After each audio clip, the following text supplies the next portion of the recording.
오늘도 우리 말씀 듣는 모든 성도님들에게 하나님께서 말씀의 은혜로 함께해 주시기를 간절히 축복합니다. 지난주일부터 누가복음의 말씀을 살펴보며 은혜를 나누고 있습니다. 지난주일에는 1절로 4절 중심으로 누가복음의 서론을 살펴보았습니다. 누가복음의 내용은 전해오는 신화나 한간에 떠도는 이야기를 그냥 기록한 것이 아닙니다. 처음부터 목격자와 말씀에 일꾼된 사람들이 전해준 그대로 내력을 저술한 사람들이 있었는데, 그 사람들이 저술한 것들을 토대로 의사 누가가 모든 일을 근원부터 자세히 미루어 살핀 후에 기록한 복음서가 바로 누가복음입니다. 누가복음의 모든 내용은 이루어진 사실이고 신뢰할 수 있다는 것을 강조한 것입니다. 그러므로 성도 여러분, 누가복음에 기록된 모든 말씀과 모든 사건을 믿음으로 받아들일 수 있는 복된 성도들이 다 되시기를 간절히 축원합니다. 오늘은 5절부터 13절을 중심으로 하나님께서 행하신 구속사의 시작을 살펴보려고 합니다. 누가가 1절에서 우리 중에 이루어진 사실이라고 했던 일들이 어떻게 시작되었는가 하는 것을 살펴보려고 합니다. 자, 여러분, 오늘 설교 제목이 구속사의 시작을 주목하라, 이런 제목인데요. 구속사, 이게 무슨 말일까요? 구속이라는 말은 한문으로 보면 구원할 구자에 속죄할 속자입니다. 그래서 구속하면 죄로부터 죄 사함을 받고 구원을 받는다, 이런 의미죠. 예수님께서 십자가에 못 박혀 인류의 죄를 대속하여 구원한다는 뜻을 의미하고 있습니다.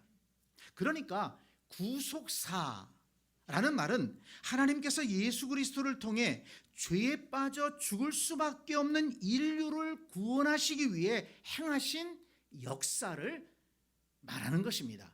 구원의 역사, 이것을 줄여서 구속사라고 이렇게 말하는 것입니다. 여러분들이 아는 것처럼 이 구속사의 대략은 이렇습니다. 하나님께서 사람을 창조하시고 에덴 동산에서 살게 하시면서 하나님과 교제하며 행복하게 살게 하셨습니다. 그러나 사람은 하나님의 말씀을 어겨 죄인이 되었고 생명의 영원성을 잃어버려 흙으로 돌아가는 존재가 되었습니다. 결국 에덴 동산에서 쫓겨납니다. 에덴 동산에서 쫓겨난 후에도 사람들은 계속해서 죄악의 길을 걸어 영적으로 도덕적으로 타락하게 됩니다. 조상에게 물려받은 원죄에 스스로 지은 자범죄를 더하면서 영원히 멸망할 수밖에 없는 존재가 된 것입니다. 그러나 여러분, 다행인 것은 하나님께서 당신이 창조하신 사람을 영원히 버리지 않으셨다는 것입니다. 사람들이 죄를 용서받고 구원받을 수 있는 길을 열어주셨습니다. 사람들을 심판과 죽음으로 끌고 갔던 죄의 형벌을 독생자 예수 그리스도께서 십자가에서 대신 받으심으로 용서받고 하나님과 화목할 수 있는 길을 열어주셨다는 것입니다. 또한 죽음을 이기고 부활하심으로 말미암아 사망의 저주에서 벗어나 영생할 수 있는 길을 열어주셨습니다. 하나님이 세상을 이처럼 사랑하사 독생자를 주셨으니 이는 그를 믿는 자마다 멸망하지 않고 영생을 얻게 하려 하심이라. 아멘.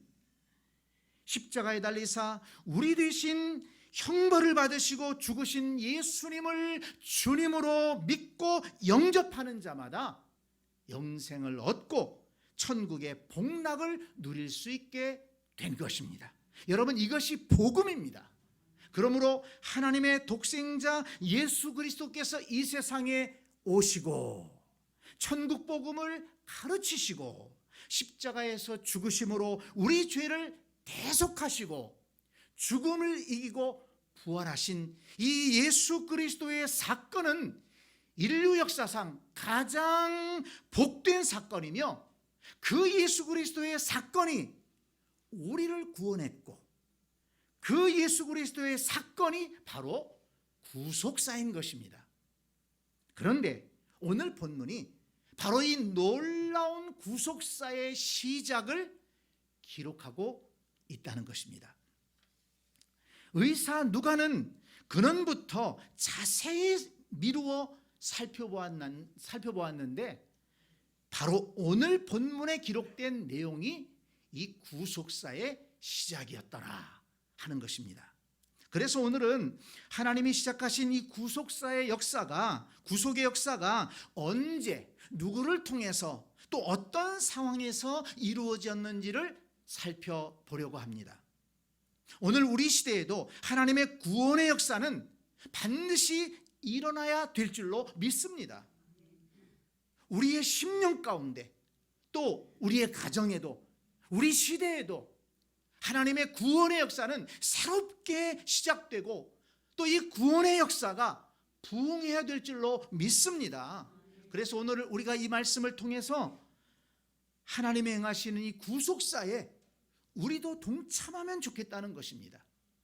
그렇게 깨닫고 또 그렇게 헌신할 수 있는, 하나님과 함께 구원의 역사를 이루어갈 수 있는 우리 모두가 될 수 있기를 간절히 축복합니다. 자, 그러면 하나님이 행하신 구속사는 언제 시작되었는가? 5절 말씀을 보세요.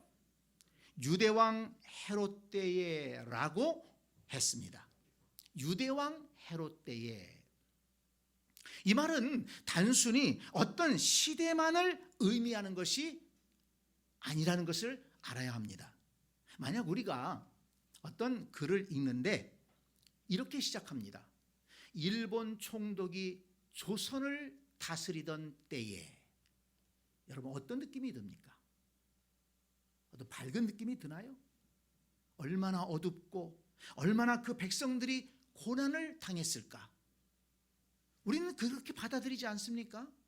바로 이 유대왕 헤롯 때라는 것은 그런 의미가 있어요.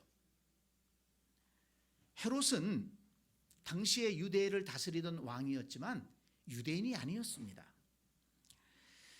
그의 아버지는 에서의 후손인 이두메인이었는데 유대인 왕족과 정략적으로 결혼하고 또 로마에다가 잘 보여가지고 왕의 자리에까지 오를 수가 있었습니다. 그러니까 야곱에게 장자권을 빼앗겼던 에서의 후손이 오히려 야곱의 후손을 지금 지배하고 있는 것입니다. 그는 유대인의 환심을 사기 위해서 성전을 크게 지었습니다. 그 헤롯 성전이라고 말합니다. 그런데 사실 그 마음에는 정치적인 야욕이 있었기 때문에 그런 일을 행한 것입니다. 왕의 자리를 지키기 위해서는 아주 포악한 정치를 했던 것입니다. 여러분들 기억하시겠지만 마태복음 2장에 보면 동방박사들이 유대인의 왕으로 나신 이가 누구냐, 어디 있느냐, 경배하러 왔다라고 했을 때 헤롯이 어떤 짓을 저질렀습니까? 2살 이하의 사내아이를 다 죽이도록 명령을 내렸습니다. 그래서 베들레헴을 비롯해서 그 주변에 많은 가정에서 피눈물을 흘리게 했다는 것입니다. 또 마태복음 14장에 보면 헤롯은 자신의 그 불의한 행동을 비판했던 세례 요한, 이 헤롯이 어떤 일을 저질렀냐면 동생의 아내와 결혼하기 위해서 동생을 죽였어요. 자기 동생을 죽이고 동생의 아내를 뺏었습니다. 세례 요한이 잘못했다고 비판했습니다. 그랬더니 세례 요한을 잡아다가 가두고 결국은 세례 요한의 목을 치지 않았습니까? 헤롯은 또 로마에 잘 보이기 위해서 세금을 과도하게 걷었습니다. 그 세금은 거둔 것을 로마에다가 바쳤습니다. 그러니 백성들의 삶은 얼마나 피폐했겠습니까? 그러니까 유대왕 헤롯 때라고 하면 이처럼 고난의 시대, 정말 어둠의 시대, 벗어나고 싶은 그런 시대를 의미한다라고 할 수가 있습니다. 그런데 여러분, 우리가 주목해 봐야 될 것은 그 어둠의 때에, 유대인들의 그 절망의 때에 하나님은 구속사를 시작하셨다는 것입니다. 유대인들이 영적으로 정치적으로 고난을 당하고 있을 때 하나님은 천사 가브리엘을 보내셔서 좋은 소식을 전해 주셨습니다. 누가복음 1장 19절을 보시기 바랍니다. 천사가 대답하여 이르되 나는 하나님 앞에 서 있는 가브리엘이라. 이 좋은 소식을 전하여 내게 말하라고 보내심을 받았노라. 그렇습니다. 여러분, 어둠의 때, 고난의 때, 사람들이 힘들고 지쳐 절망하며 아무것도 할 수 없다고 생각했던 그때에 하나님은 좋은 소식을 전해주시고 구원의 역사를 시작하셨다는 것을 여러분 믿으시기를 바랍니다. 그래서 시편 22편에서 다윗은 기도합니다. 나를 멀리하지 마옵소서. 환난이 가까우나 도울 자 없나이다. 여호와여 멀리하지 마옵소서. 나의 힘이시여 속히 나를 도우소서. 기도했던 것입니다. 절망 중에 있지만, 환난이 찾아왔지만, 사람들 중에는 도울 사람이 없지만 하나님은 도우실 수 있고 하나님은 역사하실 수 있고 하나님은 나를 회복시킬 수 있다는 믿음이 있었기 때문에 그렇게 기도한 것입니다. 성도 여러분, 사람에게는 해결할 방법이 없어도 하나님에게는 해결할 길이 있고 피할 길이 있다는 것을 믿으시기를 바랍니다. 사람이 보기에는 막혀있는 것 같아도 하나님은 제3의 길을 보시고 계시다는 것을 믿으시기를 바랍니다. 시편 46편 1절에 보니까 하나님은 우리의 피난처시요 힘이시니 환난 중에 만날 큰 도움이시라. 환난 중에 만날 큰 도움이시라. 성도 여러분, 그렇기 때문에 혹시 지금 여러분들이 고난 중에 있을지라도, 답답한 중에 있을지라도, 앞길이 막힌 것처럼 보일지라도 낙심하지 말기를 바랍니다. 그 속에서 새로운 구원의 역사를 이루시는 하나님을 바라보시기를 바랍니다. 유대왕 헤롯 때에 구원의 역사를 시작하셨습니다. 우리의 삶에도 아무리 어려운 시대라도, 내 삶이 지금 어려움에 봉착해 있더라도 그 자리에서 하나님은 새로운 역사를 시작할 수 있다는 것을 믿으시기를 바랍니다.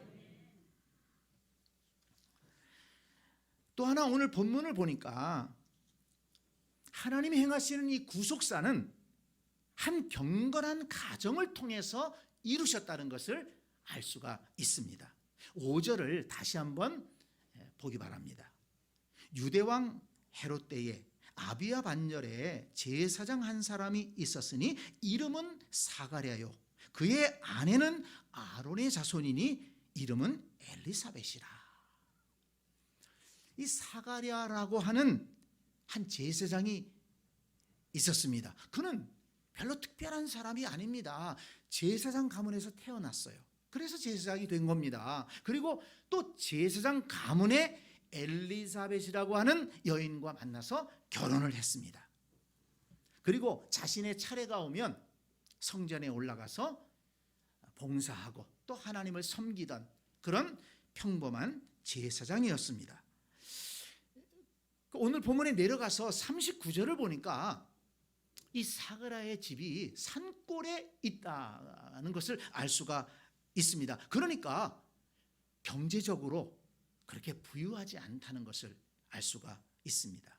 오히려 그의 가정에는 핸디캡이 하나 있었어요. 한 가지 문제가 있었습니다. 7절 말씀을 보세요. 엘리사벳이 잉태를 못함으로 그들에게 자식이 없고 두 사람의 나이가 많더라. 그 가정에 자녀가 없었다는 것입니다. 그런데 나이가 이제는 많이 들었어요.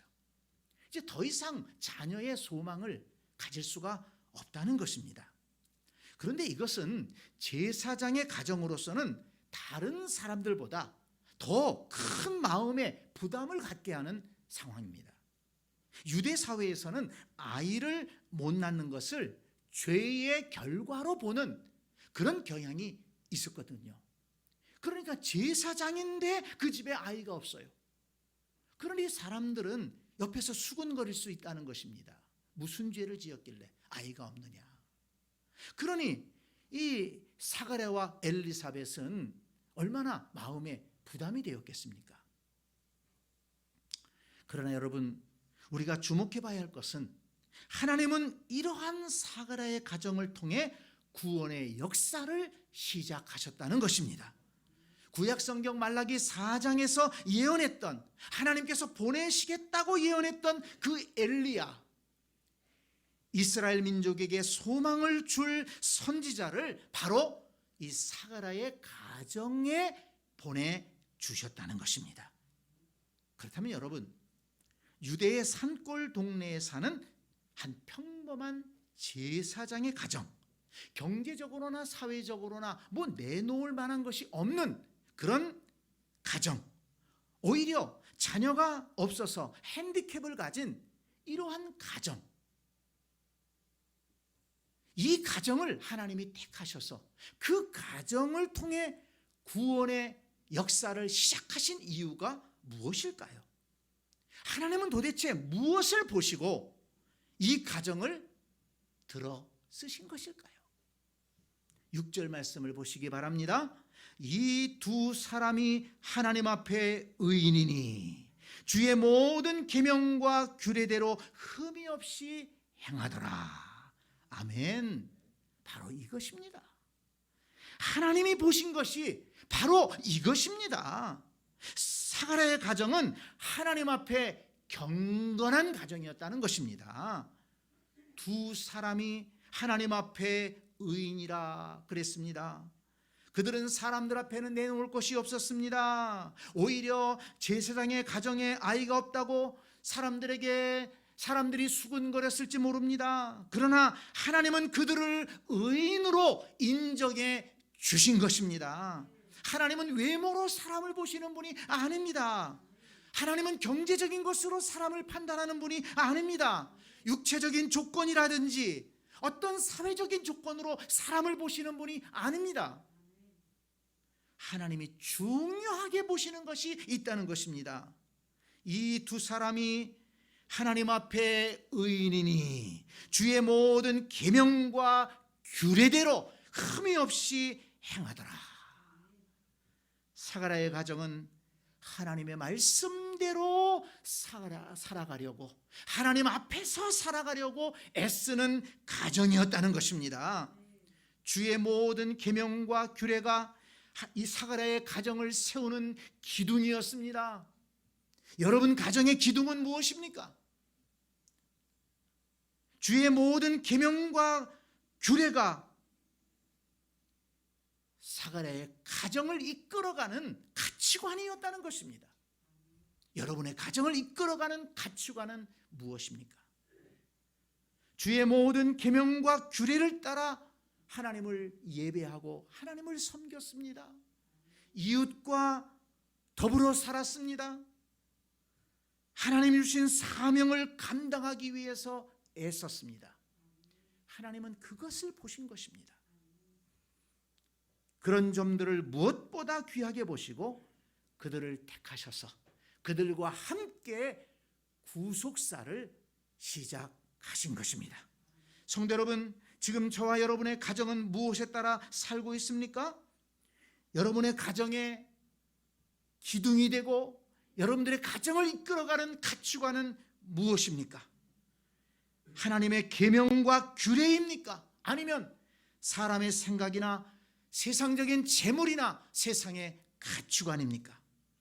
저와 여러분의 가정이 사가랴의 가정처럼 우리 시대의 하나님의 구원 역사를 위해 쓰임받는 복된 가정이 될 수 있었으면 좋겠습니다.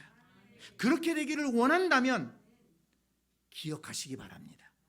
이 두 사람이 하나님 앞에 의인이니 주의 모든 계명과 규례대로 흠이 없이 행하더라. 이 말씀이 저와 여러분의 가정에 대한 말씀이 될 수 있기를 간절히 축복합니다. 또 하나, 오늘 본문 말씀을 보니까 하나님이 행하신 구속사는 기도하는 사람들 속에서 시작되었다는 것을 알 수 있습니다. 자, 오늘 본문 9절 10절 말씀을 다 같이 읽겠습니다. 제사장의 전례를 따라 제비를 뽑아 주의 성전에 들어가 분향하고 모든 백성은 그 분향하는 시간에 밖에서 기도하더니. 자, 또 13절을 읽겠습니다. 천사가 일러 가로되 사가랴여 무서워 말라 너의 간구함이 들린지라. 아멘. 보세요. 하나님께서 구원 역사를 시작하실 때 그들은 무엇을 하고 있었습니까? 그들이 무엇을 하고 있을 때 하나님은 구원 역사를 시작하셨느냐 하는 것입니다. 제사장은 성전 안에서 분향하며 기도했습니다. 백성들은 성전 밖에서 기도하고 있었다는 것입니다. 그때 하나님께서 천사 가브리엘을 보내셔서 사가랴에게 말씀하셨습니다. 너의 간구함이 들린지라. 너의 간구함이 들린지라. 내 아내 엘리사벳이 내게 아들을 낳아주리니 그 이름을 요한이라 하라. 메시아의 길을 준비했던 세례요한의 잉태는 결국 기도 응답의 결과였다는 것을 알 수가 있습니다. 물론 이 제사장 사가랴가 성전에 들어가서 하나님 우리 가정에 아들 좀 주세요, 아들 좀 주세요, 뭐 그렇게 기도했겠습니까? 또 이미 나이도 많이 들었기 때문에 또 이후의 내용을 보면 이제 다음 주에 살펴보겠습니다만은 사실 이 사가랴는 아이에 대한 것은 거의 포기하고 있었던 것 같습니다. 그들이 기도 제목이 얼마나 많았겠습니까? 지금 고통당하고 있는, 학대받고 있는 이 나라와 이 민족, 하나님 이 나라를 구원해 주시옵소서. 하나님께서 약속하신, 보내주시겠다고 약속하신 그 메시아를 우리에게 속히 보내주시옵소서. 이 나라를 회복시켜 주시옵소서. 우리 백성들에게 자유와 평화를 허락해 주시옵소서. 그들은 메시아를 기다리며 기도했을 것입니다. 그런데 하나님께서 그들의 기도를 들으신 것입니다. 그 기도의 분량이 차니까 하나님께서 움직이신 것입니다. 하나님의 구원 역사를 시작하신 것입니다. 성도 여러분, 이러한 놀라운 사건이 언제 일어나는가 하는 것을 주목해 보라는 것입니다. 기도하는 중에 일어났고 기도 응답으로 일어났다는 것입니다. 기도하는 중에 하나님의 천사가 좋은 소식을 가지고 왔습니다. 기도하는 중에 아들을 주시겠다는 기쁨의 소식을 들었습니다. 제사장이 성전에서 분향하며 기도하는 동안 백성들은 밖에서 기도했다고 했습니다. 얼마나 아름다운 모습입니까? 제사장이 성전에서 분향하며 기도하고 있는데 백성들은 밖에서 딴짓하고 있었다. 그러면 어떻게 됐을까요? 또 백성들은 그냥 밖에서 열심히 기도하는데 제사장은 성전에서 대충 뭐 하고 있었다. 그러면 어떻게 됐을까요? 그러나 참 아름답게도 제사장은 성전에서 분향하며 기도하고 백성들은 밖에서 기도로 돕고 있었다는 것입니다. 하나님 이 민족에게 메시아를 보내주시옵소서. 구원의 능력을 보여주시옵소서. 바로 그때 하나님은 구원의 역사를 시작하셨습니다. 성도 여러분, 이것이 하나님이 기뻐하시는 신앙 공동체의 모습이요, 우리 교회가 본받아야 될 모습인 줄로 믿습니다. 목사와 성도들이 한 마음으로 기도에 힘쓸 때 하나님께서 우리 교회를 통해서 구원의 역사를 시작하실 줄 믿습니다. 구원의 능력을 보여주실 줄 믿습니다. 저와 여러분 모두가 기도하는 백성이 되어서 우리 시대에 하나님의 구원 역사에 쓰임받는 그런 복된 교회, 복된 성도들이 될 수 있기를 간절히 축원합니다. 하나님은 기도하는 사람들 속에서 역사하신다. 다시 한번 깨달을 수가 있습니다. 말씀을 정리합니다. 성도 여러분, 오늘 본문에서 가르쳐주고 있는 구속사의 시작을 잘 기억하고 실천하기 바랍니다. 아무리 어둡고 답답한 상황일지라도 하나님은 새로운 구원 역사를 그곳에서 시작하신다는 것입니다. 낙심하지 말고 구원하시고 도우시는 하나님을 바라보시기 바랍니다. 하나님은 경건한 사가랴의 가정을 통해 구원 역사를 시작하셨다고 했습니다. 저와 여러분의 가정도 주의 모든 계명과 규례대로 행하는 경건한 가정이 되어서 구원 역사에 쓰임받는 가정이 될 수 있기를 간절히 소망합니다. 또 하나님은 기도하는 사람들과 함께 구원 역사를 시작하셨다고 했습니다.